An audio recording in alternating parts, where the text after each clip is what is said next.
শুক্রাশয়, ঠিক আছে, একজোড়া ডিম্বাকার, মানে শুক্রাশয় বলতে আমি সহজ কথা বলি বিচি, ঠিক আছে, ছেলেদের যে বিচি বলি না আমরা, সহজ কথা। এই চ্যাপ্টারে আমরা হচ্ছে কোনো রাগ ঢাক রাখবো না, এই চ্যাপ্টারটা আমরা মজা করে পড়াবো, প্লাস একবারে খাঁটি বাংলা দিয়ে পড়াবো, যেটা তোমাদের বুঝতে ইজি হয়।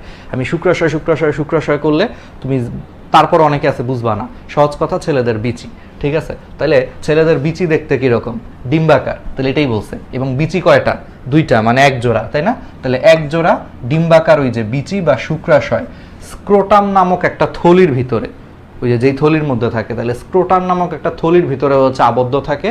এবং শুক্ররজ্জু, বা এটাকে ইংলিশে বলা হয় স্পারমাটিক কর্ড, স্পারমাটিক কর্ড, ইংলিশটা একটু শিখে রাখো, স্পারমাটিক কর্ড বা শুক্ররজ্জু দিয়ে লাগানো অবস্থায় দুই পায়ের মাঝখানে উরুসন্ধিতে হচ্ছে উপাঙ্গের মতো ঝুলে থাকে, এটা তোমরা জানো। তাহলে স্ক্রোটামের ভিতরে শুক্রাশয় দুটি হচ্ছে পাশাপাশি অবস্থান করে। এর মধ্যে হচ্ছে বাম দিকের স্ক্রোটামটা হচ্ছে একটু বড় এবং কিছুটা হচ্ছে ঝোলা, মানে বাম সাইডটা হচ্ছে একটু বড় এবং কিছুটা ঝোলা। এই জন্য তোমাদের যদি কারো বাম সাইড যদি একটু বড় হয়, টেনশন করার কোনো কারণ নাই, ঠিক আছে, এটা নর্মাল। বরং বড় না হলে টেনশন করবা যে হায় হায়, তাহলে বাম দিকটা একটু বড় হওয়ার কথা। তাহলে বাম দিকে স্ক্রোটাম বড় এবং কিছুটা ঝোলা।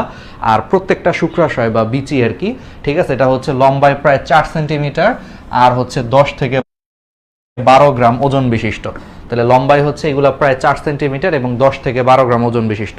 যদি পরীক্ষায় আসে, পরীক্ষায় আসার পর যদি কোনো কারণে না পারো, তোমরা চাইলে পরীক্ষার হলে বসে ওজন করে লিখে দিয়ে আসতে পারো, ছেলেরা যারা। আচ্ছা, যাই হোক, তাহলে প্রায় 4 সেন্টিমিটার